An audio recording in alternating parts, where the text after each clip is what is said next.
I saw the whole process. They started wrapping the body with plastic wrappers that you see in a supermarket that usually covers fruit, vegetables from bottom to top and top to bottom, and another layer of plastic on top of that. This image, immediately, it went viral. People ended up thinking that this was staged or a setup. My name is Joshua Irwandi. I'm a visual storyteller based in Jakarta, Indonesia. So Asmat is a community based out of Papua. They are well known based on their headhunting ceremonies and the story of the disappearance of Michael Rockefeller, the son of Nelson Rockefeller, who at the time was the governor of New York. Michael Rockefeller transported Asmat art objects to the Metropolitan Museum of Art. And one day, his catamaran capsized. It was rumored that he was killed by the villagers and beheaded. Today, I think it's a little harsh to call them headhunters because they no longer practice that. And they are struggling to find a way to live in the 21st century. They never had an issue with me photographing, but of course, it took some time to sort of blend in the community. This is the community coming together for the Pokemon Resurrection Feast that commemorates deceased members of the village who died in the past. They were playing a bit of a tug of war with a dugout canoe that I have right in the middle, right here. It was super intense when all of this happened. People were throwing lime at him to block their vision. The land where they are doing it, it's really slippery because it's all mud. The emotion is very real. It's a world that is probably unknown to us. Despite all the advances coming from outside, they still celebrate and preserve its culture and identity.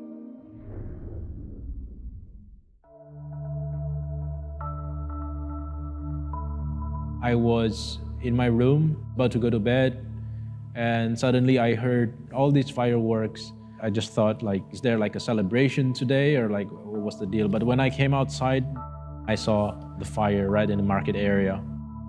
A teacher had a candle and the candle fell to the floor, and next thing you know, the entire market area, and they live right next to each other, are consumed by fire. There wasn't any means of extinguishing the fire or like an emergency response team.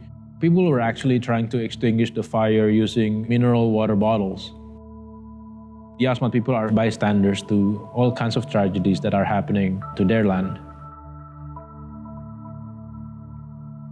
For me, it's reminiscent almost when the police and military back in the 60s were trying to eradicate headhunting ceremonies. They burned a lot of the Asmat's longhouses to wipe out their culture entirely. Kaigar is another community that shares some resemblance with the Asmat. I took this image. The night before, 3 Kaigar men who were drunk ended up killing one Asmat elder. Next thing I knew, the Asmat villagers, they ransacked the Kaigar settlement. People were very angry. Somebody carries an axe. Somebody else brings their whole set of bow and arrows. I heard one woman saying, "We still eat human meat," or something like that.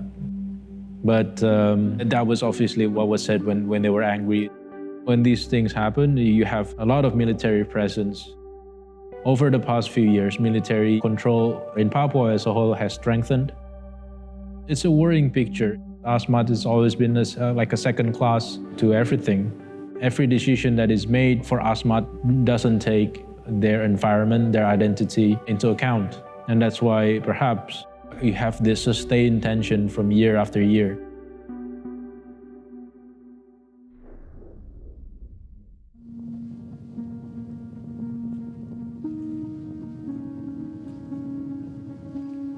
At the beginning of the pandemic, what I wanted to do was to document a COVID ward in a hospital in Indonesia, trying to show what the medical force were up against.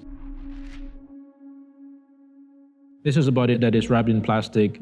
This was the procedure that they gave to every hospital in the country about how to treat a COVID-19 patient. I was told that the patient had died. I went in with 2 nurses who had to wrap the body. They took off the clothes and they put it on a new set of clothes. and started wrapping it with plastic wrappers that you see in a supermarket that usually covers fruit, vegetables from bottom to top and top to bottom. And they were always spraying disinfectant at every stage. We knew that patients were going to be wrapped in plastic, but we never saw it visually. This image, immediately it went viral. People ended up thinking that this was staged or a setup. I received violent direct messages. A lot of people thought that COVID wasn't real. In the end, the reality that people choose to believe in is the reality they curate for themselves.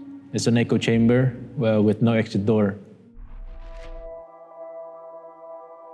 This is Rorotan, which is the COVID-19 designated graveyard in North Jakarta. Ambulances were lining up to drop coffins onto the burial grounds. This is an ambulance driver from one of the hospitals who helped drop down the coffin into the ground. This is the Christian section of the mass grave, where they were singing Christian hymns, while at the back, with the sound of the excavators coming in and dropping the soil. So it's just like very poignant and disturbing sort of acoustics when all of this took place. Jakarta is the world's fastest sinking city. They say that every year the land goes down up to 20 to 28 centimeters. This is how Jakarta welcomed the year 2020. After the New Year's Eve, I was still up until 2:30 a.m. and it was raining. The following morning, our car was submerged underwater. This person here is carrying his luggage filled with supplies. This is a father with his little girl carrying their sandals and their diaper. One funny side of the story was I went out there only wearing my underwear. And I just sort of assumed that the flood water was high enough. But then when you go to areas where the water is a bit lower, then I was sort of exposed with my camera, looking back at the crowd. From this flooding alone, it cost 66 lives and $70 million in damages. The following morning, the entire road would be dry. But at the same time, that's the question that's in everybody's mind. When is this going to happen again? And if it does happen again, what are we going to do? American photographer Susan Meiseles once said that an event doesn't exist unless one of us happens to be there. And to me, photojournalism serves just that, to document the reality as it is.